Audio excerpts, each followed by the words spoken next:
오늘 이 자리에 나오신 사랑하는 성도들 주님의 이름으로 축복하며 환영합니다. 또 명절을 보내고 또 이동 중에 있거나 고향에 있어서 온라인으로 예배하는 성도들이 있다면 동일한 은혜로 하나님께서 함께 하시기를 축원합니다.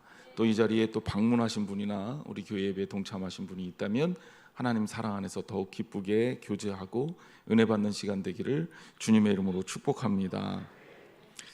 오늘 여러분 주보 사이에 껴있는 헌금 봉투가 하나 있어요. 아까도 광고 말씀을 잠깐 영상을 통해서 전해드렸지만 창일교회라고 하는 우리 노원 지방의 같은 감리교회의 어려운 교회입니다. 여기 목사님께서 지난 8월 말쯤에 병상에서 은퇴를 하셨습니다. 8년 동안 항암 투병을 한 걸로 제가 들었어요. 그래서 굉장히 어려운 가운데 있다가 어제 소천하셨어요. 우리가 이제 헌금을 결의하고 우리 교회에서 좀 돕자라는 이야기로 지난주 기획위원회를 했었는데 우리가 또 그 기획위원회 결의 끝나고 이번 주에 또 황고에서 헌금하기 전에 어제 소천하셔서 지금 장례가 진행 중입니다. 명확하게는 이제 사모님을 돕는 일이 되겠죠. 아직 연세가 제가 알기로는 60이 안 되신 걸로 알고 있습니다. 어려울 때 또 성도로서 같이 신앙생활 하는 걸로 도와야 되고, 더구나 우리 창일교회는 저희 교회 성도들 중에 신앙생활 같이 하다가 아주 되게 좀 오래된 얘기지만 저희 교회에서 갈라져서 나간 교회입니다. 물론 갈라질 때는 좀 안 좋은 일이 있었겠지만 어떻게 보면 형제 같은 교회라고도 할 수 있어요. 그런 측면에서도 우리 성도들이 마음을 좀 같이 모아 주셨으면 하는 마음입니다. 여러분들이 뭐 꼭 안 하셔도 돼요. 뭐 마음에 닿지 않는데 난 안 하겠다, 뭐 그거 괜찮아요. 하지만 마음이 감동이 생긴다면 헌금에 동참해 주시기를 바랍니다. 이건 이제 부탁이고 또 우리가 서로 섬기는 일이니까 말씀드리는 겁니다. 자, 오늘 말씀을 좀 같이 나눠보죠. 여러분, 이 질문을 좀 먼저 드리고 싶어요. 우리가 이 세상에서 살면서 가장 사람들이 좋아하는 단어는 뭘까? 여러분, 뭔 것 같아요? 제가 늘 질문할 때는 질문 속에 답이 있어요. 사람들이 제일 좋아하는 단어는 뭘까요? 좋다라는 단어 아닐까요? 좀 바보 같은 질문이지만 진짜 좋다라는 단어보다 더 좋은 단어가 있을까, 이런 생각을 했어요. 왜냐하면 하나님께서 세상을 만드실 때 7번이나 무려 보시기에 어떻게 하셨냐? 좋았더라 하셨잖아요. 이 좋다라는 단어가 히브리어로 토브라는 단어입니다. 토브. 그래서 좋다 이런 뜻인데, 좋다라는 것은 뭐 더할 나위 없이, 또 어떻게 보면 그대로 좋음이 충만해서 만족함과 기쁨을 나타내는 그런 단어다라고 할 수 있습니다. 자, 그러면 우리가 좋다라는 단어가 참 우리들에게 좋은 단어고 많은 사람들에게 만족감을 주는 단어인데, 우리 인간들은 과연 언제 가장 좋을까? 인간은 언제 가장 행복할까? 그리고 여러분들은 과연 언제 가장 좋고 행복한 감정을 느낄까? 이것도 한번 생각해 봐야죠. 이럴 때 늘 인용되는 학자들이 있습니다. 심리학 분야 중에서 긍정심리학, 행복심리학이라는 분야가 있는데 여기 관련해서 연구를 하는 학자들이 정의를 내린 것들이 있더라고요. 그래서 제가 좀 찾아보고 또 강의도 들어보니까, 근데 좀 놀라운 게 학자마다 조금씩 달라요. 특히 이제 심리학자 중에 김경일 교수 말에 의하면 인간이 행복에 대한 정의는 굉장히 다양하다. 심지어 어떤 사람은 이렇게 얘기한대요. 관점이 바뀌어서 새로운 깨달음에 도달하면 굉장히 행복하다고 느낀다는 거죠, 사람이. 아, 그럴 수도 있겠다. 어떤 내 삶의 새로운 것들에 대한 발견, 이게 사람을 굉장히 행복하게 해주는 거거든요. 하나님 말씀을 읽다가도 하나님 말씀 속에 그 전에는 깨닫지 못했던 것들이 있다가 새롭게 말씀이 깨달아지면 그것만큼 또 행복한 게 없어요. 맞겠다. 근데 어떤 심리학자가 이런 얘기합니다. 사람 그렇게 복잡하고 철학적이고 고상하지 않아. 사람들 되게 단순해. 사람들은 어떻게 단순하냐? 내가 좋아하는 사람과 맛있는 거 먹을 때 가장 행복감을 느껴. 이것도 학자의 얘기입니다. 뭐 그럴 수 있죠. 그냥 내가 좋아하는 사람하고 같이 있으면서 같이 맛있는 거, 내가 좋아하는 음식 같이 나누면 그것보다 더 행복한 게 있을까? 그렇죠. 행복하다는 거는 뭐 그런 아주 단순한 감정일 수도 있습니다. 그런데 또 다른 학자는 이렇게 얘기해요. 사람은 어린 시절부터 공감하고 만나고 교제할 때 행복감을 느꼈어. 사람이 언제 가장 행복하냐? 터치할 때야. 스킨십 할 때야. 근데 그것도 맞는 얘기 같아요. 어린 시절에 가장 행복했던 때가 언제입니까? 어머니의 품에 안겨 있을 때, 내가 좋아하는 사람과 이렇게 같이 살을 맞대면서 느끼는 충족감, 이게 굉장히 중요한 감정이라 이게 부족하잖아요. 그러면 아이가 자라서 병에 걸린다는 거죠. 이걸 애착이라고도 하고요. 그러니까 어린 시절에 부모와 터치가 많은 아이들이 건강하다는 통계도 있어요. 그러니까 아이가 있으면 많이 안아주세요. 사랑을 많이 받는 겁니다. 아이가 행복감을 느끼는 거죠. 이런 학자들도 있습니다. 근데 저는 이런 얘기들을 정리하는 것들을 보면서 무슨 생각을 했냐면, 야, 행복이라는 게, 좋아한다는 게 굉장히 주관적이고 다양하구나. 심지어 학자들도 이렇게 다양성 있게 얘기하는데 우리 인간들이 느끼는 행복이라는 게 얼마나 다양할까? 여러분 가장 좋아하는 게 뭘까요? 여러분들은 뭘 가장 좋아하세요? 어쩌면 그 대답도 다양하게 나오리라 생각합니다. 그래서 저 스스로에게 한번 물어봤어요. 내가 좋아하는 게 뭘까? 그래서 리스트업을 좀 해봤습니다. 그래서 살펴보니까 제가 좋아하는 게 꽤 많더라고요. 그래서 정리를 해봤더니 첫 번째는 가족이에요. 가족.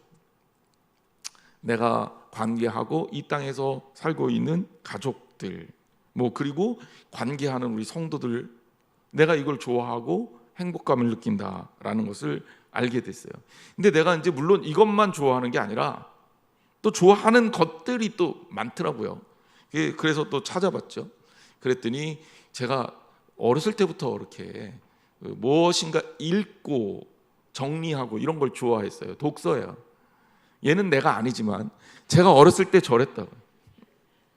믿거나 말거나 합니다만, 제가 심지어 초등학교 2학년 때 책 읽다가 밤을 샌 적도 있으니까 그 아이치고는 책을 굉장히 좋아했던 거는 틀림없는 사실 같아요. 독서하는 거 지금도 시간 나면 읽는 것으로 취미를 갖고 있습니다. 또 제가 이렇게 박물관이나 미술관이나 이렇게 살펴보는 거 좋아요. 제 여행 중에 가장 또 인상 깊었던 프랑스 루브르 박물관, 이거 제가 찍은 사진입니다. 가서 느꼈던 감동, 행복하다라는 느꼈던 생각이 있어요. 그리고 또 제가 여행하는 거 좋아하잖아요. 그리스의 메테오라 수도원이 있는, 제가 이것도 역시 찍은 사진입니다. 이렇게 장관인 절벽들 속에 그 꼭대기에 수도원이 있어요. 성지순례를 이제 가게 되면 우리 교인들하고 꼭 방문을 다시 하고 싶은 장소기도 합니다.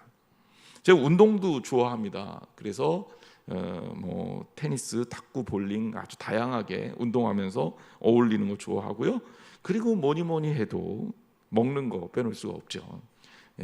제가 스테이크, 등심, 갈비, 콩요리, 생선 갖가지 음식들을 굉장히 좋아합니다. 오해는 하지 마세요. 전 많이 못 먹어요.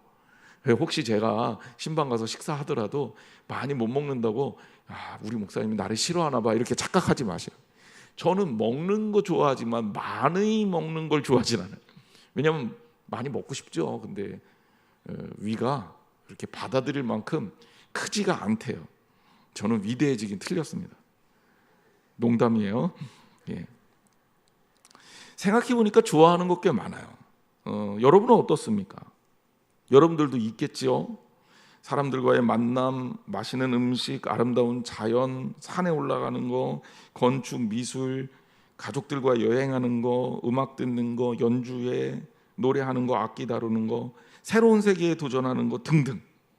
우리를 행복하게 해주는 것들이 정말 많습니다. 근데 우리가 좀 덧붙여야 될 게 있어요.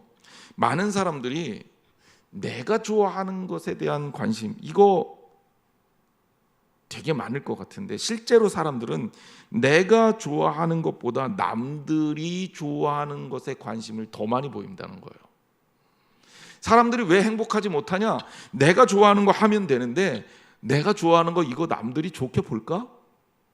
라는 그 두려움 때문에 포인트를, 삶의 목적을, 삶의 의미를 다른 사람에게 맞추는 경우가 많다는 거예요. 그래서 제가 어떤 방송을 보니까 아주 씩씩하게 생기신 교육학자 분이셨어요. 여자분이었는데 이분이 아주 과격하게 이런 얘기 하더라고요. 아이 키우면서 맘카페 가입하지 말라는 거예요. 엄마들한테 맘카페 가입하지 마세요. 자녀 교육 망치는 비결입니다. 왜? 우리 아이를 다른 아이들하고 비교하게 되니까. 그럼 아이가 좋아하는 것, 아이에게 좋은 것들을 찾는 게 아니라 다른 아이들의 엄마가 좋아하는 것들을 이 아이에게 이식시키려고 한다는 거죠. 그러면 아이는 망가진다라는 거예요. 일리가 있는 것 같아요. 여러분, 정말 내가 좋아하는 게 뭘까 좀 진지하게 생각해 보고요. 다른 사람한테 너무 많이 포인트를 맞추지 마세요. 체면 이런 것보다도 더 진지하게 우리가 살펴봐야 될 것은 내가 무엇으로 행복해질 수 있을까라는 그런 고민입니다. 우리가 또 하나 좀 생각해 봐야 될 게 있어요. 많은 크리스찬들이 오해하고 있는 게, 크리스찬은 마치 죄성 때문에, 죄책 때문에 굉장히 시대를 우울하고 힘들게 살아야 한다고 오해하는 사람들이 있어요. 크리스찬들요, 행복해야 됩니다.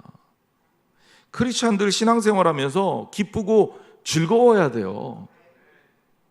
제 말이니까 여러분들이 믿겨지지 않을 것 같아서 제가 하나님 말씀을 가져왔어요. 전도서 8장 15절 말씀. 나는 생을 즐기라고 권하고 싶다. 사람에게 먹고 마시고 즐기는 것보다 더 좋은 것이 세상에 없기 때문이다. 그래야 이 세상에서 일하면서 하나님께 허락받은 한평생을 사는 동안에 언제나 기쁨이 사람과 함께 있을 것이다. 전도서 8장 15절 말씀이, 추석 때 만나서 음식 많이 먹고 그리고 즐겁게 지냈다면 그거 좋은 일이라는 거예요. 성경 말씀이라고요. 그러니 여러분 행복하시기를 주님의 이름으로 축원합니다. 제가 이 말씀을 고등학교 1학년 때인가 발견을 했어요. 전도서를 읽다가 얼마나 기뻤는지 몰라요. 그리고 이 말씀을 줄을 친 다음에 공부하라 그럴 때마다 내밀었어요. 나는 인생을 즐기고 싶어요. 하나님 말씀이잖아요. 물론 그게 좀 적용이 잘 된 건 아니죠. 이 이야기는 뭐냐면 세상에 하나님이 주신 축복이 있다는 거죠. 그리고 이 땅에서 그 축복을 누리는 거는 믿는 이들에게 있어서 굉장히 중요한 일이고 마땅한 거예요. 그것 때문에 우리가 죄인처럼 살 필요는 없다는 거죠. 세상에 물론 나쁜 것들도 있어요. 왜냐하면 죄가 세상에 들어와서 많이 망가뜨렸거든요. 하지만 여러분, 이 세상을 지으신 이도 하나님이시고 이 세상을 우리에게 주신 이도 하나님이시고 먹을 것을 같이 나누게 하신 이도 하나님이고 사람들과 함께 행복하게 살게 하신 이도 하나님이에요. 하나님은 하나님의 자녀들이 행복하길 원하십니다. 여러분, 그러므로 행복하기를 주님의 이름으로 축원합니다. 세상에 나쁜 것만 있는 게 아니에요. 즐겁고 좋은 것들이 있습니다. 하지만 우리들이 알아야 될 포인트가 하나 더 있어요. 이게 진짜 중요합니다. 오늘 본문의 히브리서 6장 9절 말씀이에요. 우리 같이 한번 읽어볼까요? 히브리서 6장 9절 시작. 사랑하는 자들아, 우리가 이같이 말하나 너희에게는 이보다 더 좋은 것 곧 구원에 속한 것이 있음을 확신하노라. 아멘. 6장 9절 말씀에서 우리에게 가르쳐주고 있는 건 뭐냐면 좋은 것들이 있다는 거예요. 좋은 것들이 있어요. 하지만 하나님의 자녀들에게, 하나님의 백성들에게 믿음의 공동체 위에는 이 좋은 것들보다 더 좋은 것, 더 좋은 것이 있다는 것이에요. 그리고 그 더 좋은 것이 뭐냐?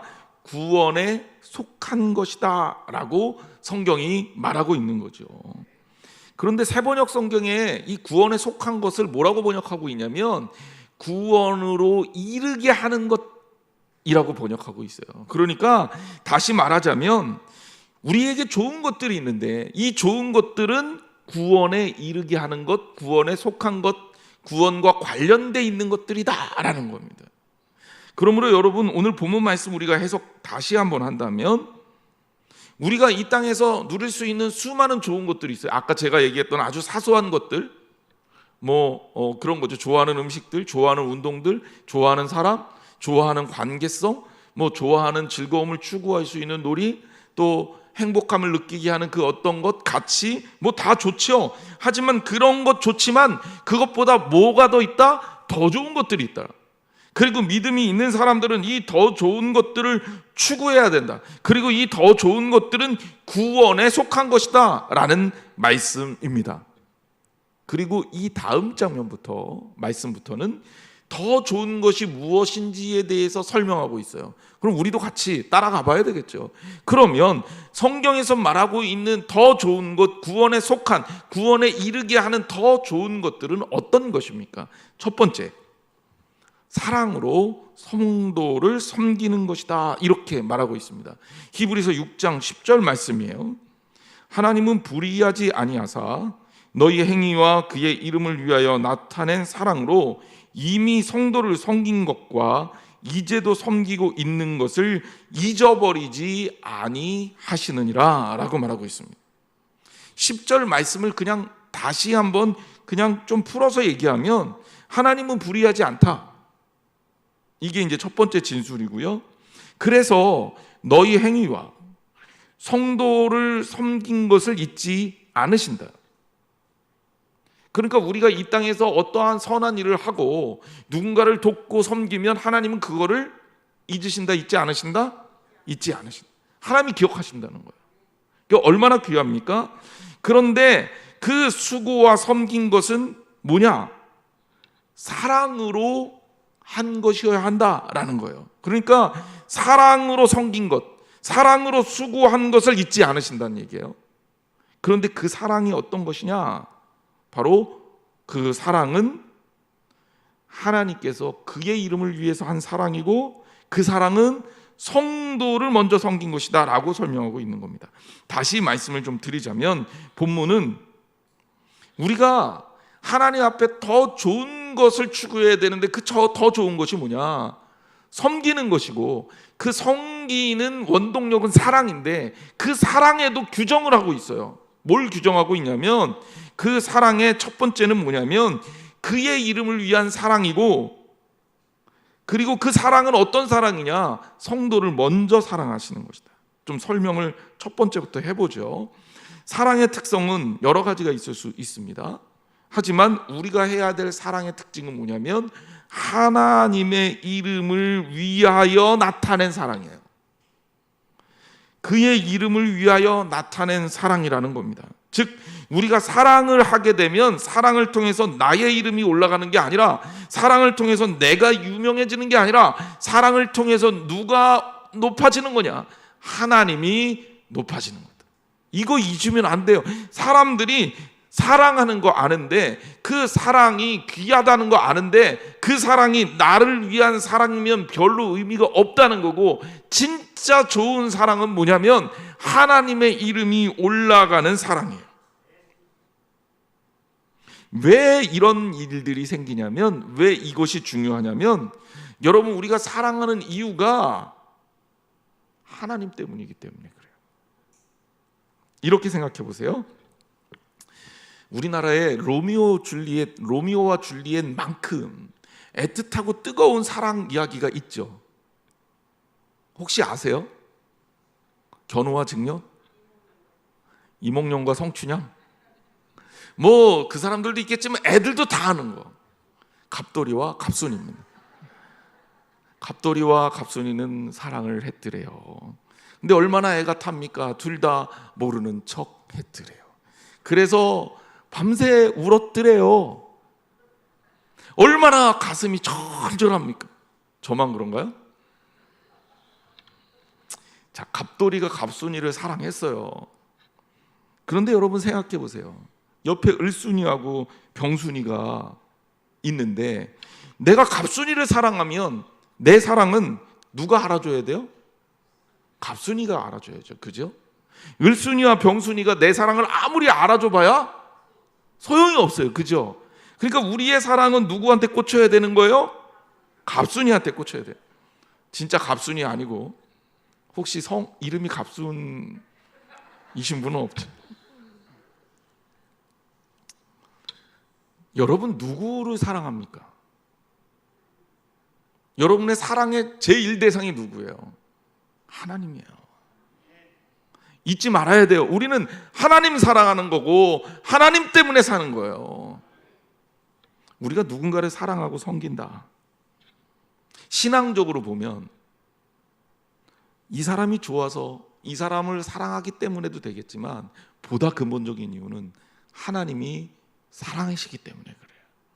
내 사랑 고백의 대상은 하나님이에요. 그렇죠? 그러니까 우리가 누군가를 섬긴다, 성도를 사랑으로 대한다라는 것, 그 근본적인 이유가 신앙적으로는 하나님을 사랑하는 사랑 고백입니다. 하나님은 성경에서 이렇게 말하죠. 너 나 사랑해? 너 나 사랑하면 내 이웃을 내 몸처럼 사랑해봐. 너 주위에 있는 그 사람들을 심지어 원수까지도 사랑해봐. 그게 나를 사랑하는 거야. 우리 사랑은요, 하나님이 알아주시면 돼요. 사람을 사랑하는 데 있어서 하나님이 빠지면 이런 위험성이 있어요. 사람은요, 자기가 한 것만 기억해요. 자기가 못한 건 잘 기억이 안 나요.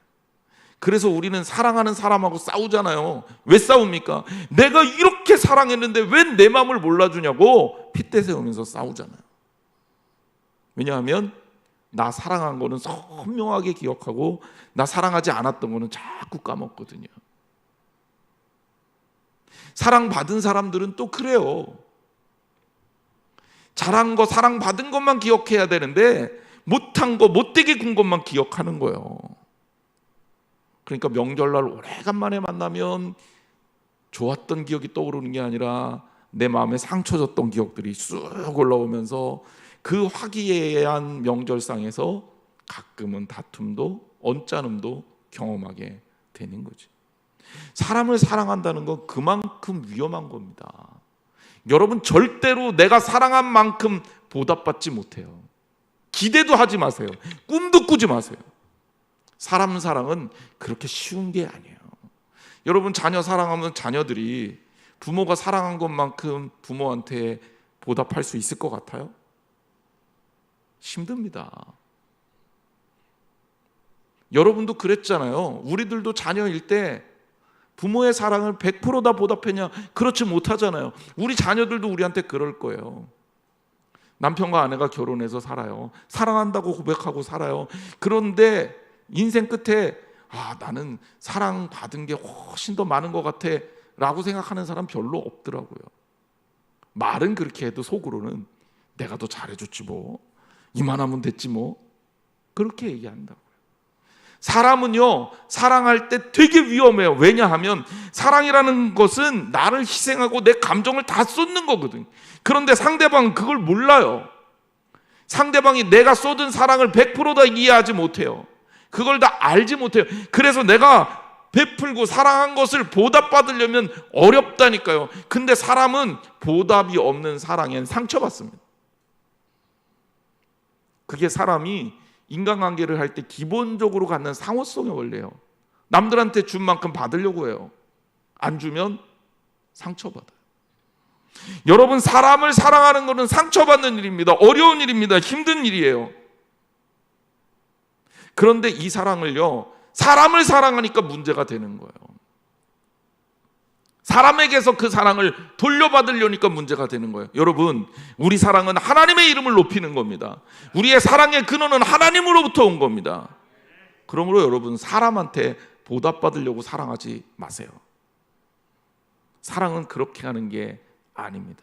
그래서 여기서 본질적인 사랑에 대해서 이야기하면서 사랑을 하면서 우리는 하나님의 이름이 높아지는 사랑을 해야 된다라고 설명을 하고 있는 거예요. 그리고 이것이 보다 더 좋은 것이다.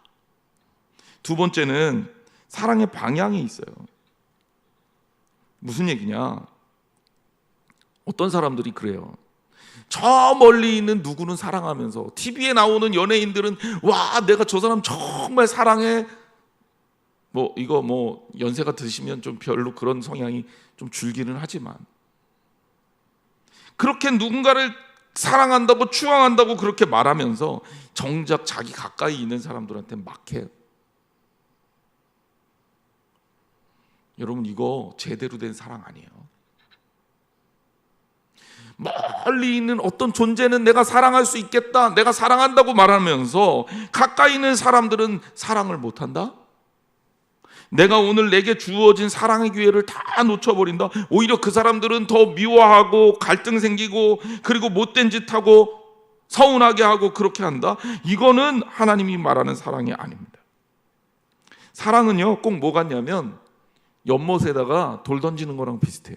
연못에 돌을 팍 던지면 거기서 뭐가 생겨요? 동심원이 생겨서 쫙 퍼져나가잖아요.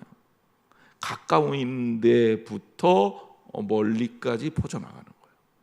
그래서 성도는요 사랑의 방향을 우리에게 정하고 있어요. 성도부터 먼저 하라는 거예요. 너희 성도를 섬기는 일. 물론 성도 아닌 사람도 우리가 섬겨야죠. 하지만 먼저 성도부터 섬길 수 있어야 진짜 사랑할 수 있는 거예요. 여러분 사랑하기가 제일 힘든 사람이 누굽니까? 어떤 영화 제목 보니까 제목이 그래요. 적과의 동침이래. 부부관계를 설명하는 영화예요. 그렇게 가까워서 촌도 없는데 갈등이 생기기 시작하면 제일 사랑하기 힘든 상대가 부부라는 거죠. 가까이 있는 데서부터 사랑하는 거예요. 남편은 아내를 사랑하고 아내는 남편을 사랑하고 부모는 자녀를 사랑하고 자녀는 부모를 공경하고 그리고 교회 와서는 성도가 성도를 사랑하는 거예요. 목사는 교회 교인들을 사랑하고 교인들은 목사를 존경하고 사랑하고 집사님들과 장로님들과 그리고 성도님들과 권사님들 모두가 이 하나님이 허락하신 이 공동체 안에서 가까운 데서 서로 섬기고 사랑하는 일을 하는 겁니다. 그래야 하나님께서 기뻐하는 거고 그것이 하나님께서 원하시는 더 좋은 것이라는 거예요.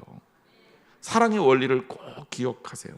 사랑의 원리는 하나님을 기쁘게 하는 거다. 하나님의 이름을 높이는 거다. 사랑의 원리는 또 하나 가까운 데서부터 시작하는 거다. 그러므로 가까운 데서 더욱더 뜨겁게 사랑하셔서 먼 곳으로 그 영향력이 퍼져나가도록 우리 교회로부터 사랑운동이 일어나서 우리 교회가 사랑하는 그 사랑으로 말미암아 주변까지 그 사랑으로 물들어갈 수 있도록 사랑하는 저와 여러분 되시기를 주님의 이름으로 축원합니다. 그래요. 첫 번째 더 좋은 것 알았어요. 그게 사랑이에요. 자, 이번에는 두 번째 더 좋은 것이 뭘까? 세상에 그 어떤 것보다 더 좋은 주님이 주신 지혜 두 번째는 뭘까? 바로 그것은 소망을 이루는 것이다. 히브리서 6장 11절 말씀 보세요.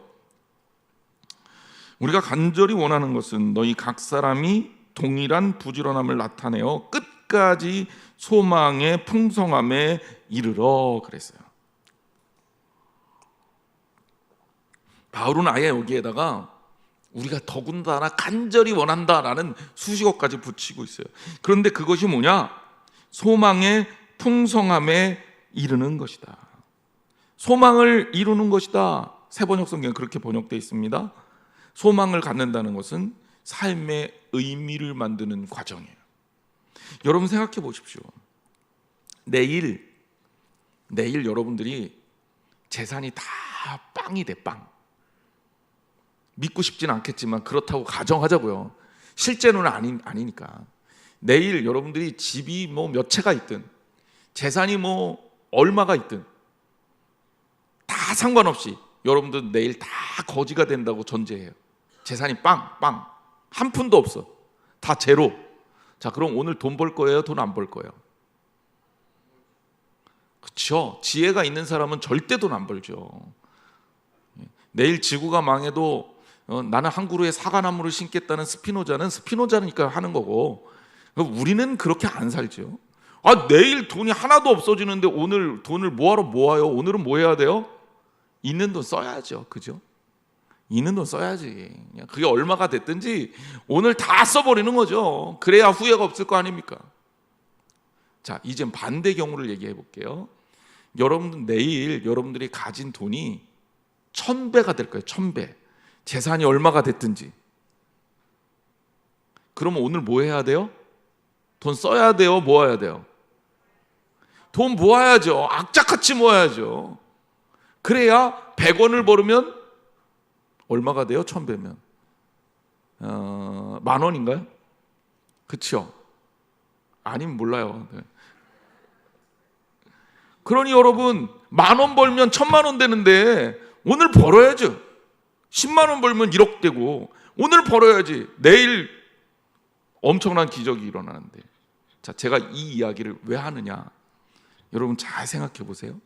내일 무엇이 일어날지에 따라서 오늘 나의 삶이 바뀌어요. 나의 행동이 바뀌어요. 그렇죠. 우리가 이 땅에 살다가 하나님 나라를 향해 가는 사람하고 이 땅에 살다가 죽음으로 그냥 소멸된다고 생각하는 사람하고 오늘 이 땅의 삶은 다를 수밖에 없어요. 달라야죠. 당연히 다를 수밖에 없는 거 아닙니까? 소망이라는 것은 오늘의 삶을 결정하는 요인이 됩니다. 어마어마하게 중요한 거예요. 만약에 소망이 없다면 오늘의 삶이 무슨 의미가 있겠습니까? 소망을 갖기 때문에 내 삶과 내 행위에 의미가 생기는 거예요. 우리가 하늘나라의 소망을 가졌다라는 것은 그런 면에서 우리로 하여금 최선을 다해 이 땅에서 하나님의 뜻대로 살게 하는 에너지가 되고 원동력이 됩니다. 여러분 소망 가운데 살기를 주님의 이름으로 축원합니다. 자, 그런데 이 소망이 어떻게 나타내느냐, 어떻게 이루어지느냐, 여기에 한 문장이 나오지만 두 가지 표현이 나와요. 여기 보면 각 사람이 동일한 부지런함을 나타내요 라는 표현이 나옵니다. 자, 핵심적인 문장, 각 사람이 라는 표현이에요. 각각 다른 사람이라는 얘기죠. 이거는 함께 된 하나의 공동체를 말하는 게 아니라 공동체에 있는 하나하나의 사람들 다, 여러분들 한 사람 한 사람 개인을 얘기하는 겁니다. 그런데 그 개인이 다 다르잖아요. 우리 키도 다르고 몸무게도 다르고 성격도 다르고 머리숱도 다 다르잖아요. 다 다른데 이 다른 사람들이 동일한 부지런함을 나타내야 된다. 이 다른 사람들이 동일한 소망을 가져야 된다는 얘기입니다. 우리가 봐야 될 게 있어요. 한두 사람이 꿈을 꾸는 거 가지고 역사가 일어나지 않아요. 그렇지 않습니까? 저하고 제 혼자 생각한다고 교회가 바뀌어요? 안 되죠. 우리가 함께 마음을 둬야 돼요. 무엇인가 소망을 이루고자 한다면 우리 함께 꿈을 꿔야 합니다. 함께 소망을 가져야 돼요. 근데 이게 오해하면 안 돼요. 우리 다 똑같을 필요 없어요. 똑같은 상태가 되란 얘기 아니에요. 똑같은 성격을 가지란 얘기 아니에요. 똑같은 성정을 지니란 얘기 아니에요. 똑같은 개성을 지니라는 얘기가 아니에요. 여러분 다 다릅니다. 하지만 우리가 하나님 안에서 동일한 목표와 동일한 관점과 동일한 세계관을 가지라는 거예요. 예수 그리스도 안에서 우리가 한 피로 엮였지 않습니까? 우리가 하나라는 공동체 의식을 가지라는 거예요. 그래서 각각 동일한이라는 표현을 쓰고 있는 거예요. 여러분 동일한 열심을 내야 됩니다. 우리 함께 열심을 내야 됩니다. 함께 하나님 나라를 추구해야 합니다. 그것이 소망을 이루는 첫 번째 비결이에요. 두 번째 비결은 뭐냐면 부지런해야 된다는 거예요. 부지런해야 된다.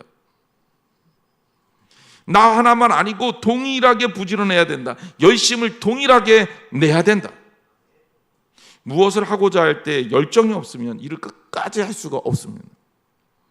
여러분 무거운 거를 같이 든다고 생각해 보세요. 백지장도 맞들면 낫죠? 맞아요? 아니에요?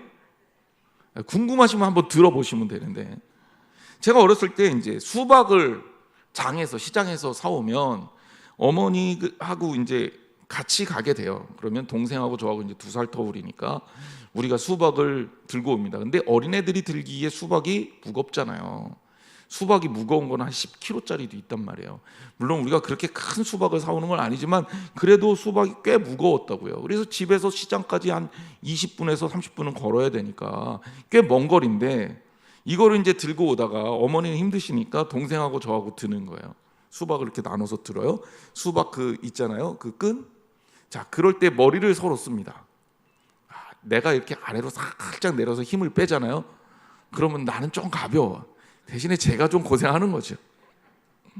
근데 이렇게 들다 보니까 또 제가 동생이 또 힘을 빼. 그러면 또 내가 무거워져. 그럼 어떻게 됩니까? 수박이 땅바닥으로 내팽겨 침을 당하는 거죠. 수박이 깨지는 거죠. 둘이 같이 힘 빼면. 둘이 한 사람이 열심을 낸다 그래서 힘이 분배되는 게 아니다. 같이 열심을 내야 된다. 여러분, 우리 성도들과 무슨 일을 하든지 가슴속에 열정을 품고 함께 해야 합니다. 소망이 있다면 그 소망을 향해서 최선을 다해야 합니다. 소망은 가슴을 뜨겁게 해요. 비전은 가슴을 움직이게 합니다. 그래서 소망의 풍성함을 이루라고 말할 때 부지런함을 나타내라고 말하는 거예요. 사랑하는 성도 여러분, 열심히 신앙생활 하시기 바랍니다. 뜨뜻미지근하게 술에 술 탄 듯 물에 물 탄 듯 이런들 어떠하리 저런들 어떠하리 대충 되는 대로, 이거는 신앙생활이 아니에요. 신앙생활은 목표가 분명하고 함께 해야 합니다. 그래야 기쁘고 즐겁고 의미 있는 겁니다. 부지런해야 돼요. 열정이 있어야 돼요. 우리는 하나님 나라의 꿈을 같이 꾸는 사람들이기 때문입니다. 소망을 이루기 위해 함께 부지런하게 열심히 주의를 감당하는 저 여러분 되시기를 주님의 이름으로 축원합니다. 세 번째는 믿음과 오래 참음입니다. 히브리서 6장 12절 말씀 우리 한번 읽어보겠습니다. 같이 읽어볼까요? 시작. 게으르지 아니하고 믿음과 오래 참음으로 말미암아 약속들을 기업으로 받는 자들을 본받는 자 되게 하려는 것이니라. 아멘. 믿음과 오래 참음이라는 단어가 우리한테 굉장히 중요한 단어예요. 근데 사실은 믿음과 오래 참음은 쌍입니다. 쌍. 사실은 내용이 비슷한 거예요. 왜냐하면 믿음이 있어야 오래 참을 수 있거든. 믿음이 없으면 못 참아요. 어린이들 대상으로 실험을 합니다. 아이들에게 쿠키를 나눠줘요. 선생님이 나가면서 얘기합니다.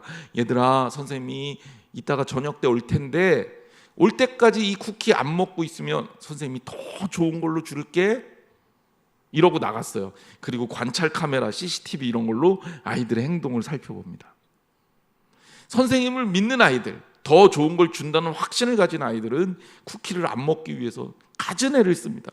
그래서 눈을 막 가리고 입을 막 풀어막고 또 심지어 쿠키를 숨기고 아예 안 보는 아이들도 있어요. 하지만 선생님에 대한 믿음이 없는 아이들, 선생님 또 거짓말이야, 저 오긴 뭘 주긴 뭘 줘. 그럼 어떻게 합니까? 쿠키를 어떻게 해야 돼요? 먹어야죠. 얼른 먹어야죠. 그래야 지금이라도 만족할 수 있을 거 아닙니까? 참는다는 것은 신뢰하고 연관이 딱 돼 있어요. 하나님에 대한 믿음이 있으면 어려움이 있어서 견딜 수 있어요. 어려움이 있어도 이길 수 있습니다. 내가 좋아질 거니까, 내가 나아질 거니까, 하나님께서 나를 고쳐주실 거니까, 하나님께서 나를 일어서게 하실 거니까 주저앉지 않고 좌절하지 않고 참고 견딜 수 있습니다. 하지만 하나님에 대한 믿음이 없으면 어떻게 돼요? 무너지는 거예요. 신앙도 무너지고 생각도 무너지고 마음도 무너지는 거예요. 여러분, 믿음이 우리를 행복하게 만들어요. 믿음이 우리를 견디게 만듭니다. 그래서 이 믿음을 갖고 있는 사람은 오래 참을 뿐더러 게으름도 없어져요. 왜? 하나님을 위해서 최선을 다할 수 있기 때문입니다. 사랑하는 성도 여러분, 내가 주님을 믿는다면 그 믿는 만큼 주님을 위해 견뎌야 합니다. 그리고 그 믿음이 우리를 견디게 할 것이고, 이 믿음과 오래 참음은 우리가 이 땅을 살면서 경험할 수 있는 더 좋은 것들을 이루게 해주는 굉장히 중요한 원동력이 됩니다. 결론적으로 말씀을 드립니다. 다시 한번 설명을 드리면 우리가 이 땅을 살면서 좋은 것 많이 가질 수 있어요. 또 행복하게 사는 것 죄가 아닙니다. 오해하지 마세요. 크리스찬은 세상 누구보다도 행복해야 돼요. 여러분 행복하시기를 주님의 이름으로 축원합니다. 하지만 우리가 행복하게 살아야 되지만 더 좋은 것들을 추구해야 됩니다. 그 더 좋은 것들은 무엇일까? 그것은 바로 오늘 말씀에 나온 믿음과 소망과 사랑이에요. 사랑으로 성도를 섬기는 것, 소망을 두고 소망을 이루는 것, 믿음과 오래 참음으로 주님의 뜻을 성취하고 기다리는 것. 오늘 말씀을 통해서 더 좋은 것들을 깨달으시기를 바랍니다. 공교롭게도 고린도전서 13장은 우리에게 이렇게 얘기합니다. 믿음과 소망, 사랑 이 세 가지는 항상 있을 것이다. 여러분, 하나님은 우리에게 가장 좋은 것으로 우리와 함께 계십니다. 여러분에게 믿음과 사랑과 소망을 주시고 우리로 하여금 가장 좋은 것들, 구원에 이르는 것들을 추구하게 하십니다. 마음, 믿음 안에서 그것들을 성취하고 이루셔서 주님 뜻 안에서 세상에서 가장 아름답고 귀한 믿음의 공동체로 서는 우리 한양제일교회 성도들, 함께 예배하는 성도들 되기를 주님의 이름으로 축원합니다. 기도하겠습니다.